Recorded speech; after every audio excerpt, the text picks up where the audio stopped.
તો બનાસકાંઠાના થરાદ છે, સુઈ ગામ છે, જ્યાં વરસાદ વરસ્યો। થરાદ શહેર અને ગ્રામ્ય વિસ્તારમાં પણ વરસાદ ખાબક્યો છે।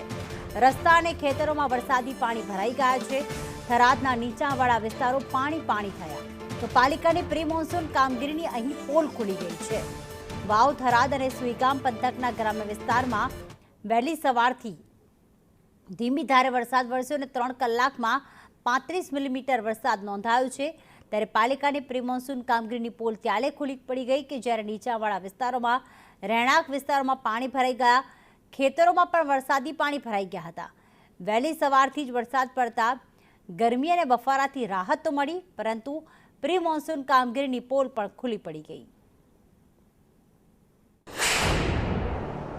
બે દિવસના વિરામ બાદ અત્યારે ભારે વરસાદ થયા કરીને થરાદ શહેરના જે આશાપુર વિભાગથી કંઈ મુખ્ય રસ્તો તમે જોઈ શકો છો તે સમુદ્રમાં ફેરવાઈ ગયો છે। આ કોઈ નદી નથી, આ ખેડૂત આશાપુરા સોસાયટીનો મેઇન રસ્તો છે। ત્યાં સૂચના પણ આપવામાં આવી છે કે ત્યાં લોકોએ દોરી ચૌધરી નદીનું લખ્યું છે કે જો ભયજનક રસ્તો હોય ત્યારે ત્યાં જવું નહીં। આવા તો અનેક સોસાયટીઓ છે થરાદની અંદર કે જે પાણીનો ગરકાવ છે, હાઈવે છે તે બ્લોક થઈ ગયા છે અને જે હાઈવે નવું બાંધાઈ બને છે તે પણ બ્લોક થઈ ગયા છે।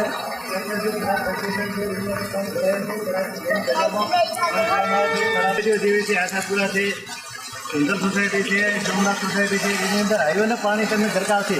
તેના લીધે અત્યારે ગામ લોકોમાં ભારે રોષ જોવા મળે છે। કંઈક વરસાદના કારણે ખેડૂતોમાં ખુશી જોવા મળી છે અને અત્યારે જે લોકોમાં ભારે રોષ જોવા મળ્યો છે। રાહદારીઓ મુશ્કેલી મુકાઈ ગયા છે।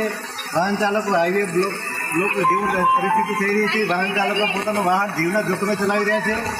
સંદેશ ન્યૂઝ, દેવરામ મિસ્ત્રી, થરાદ।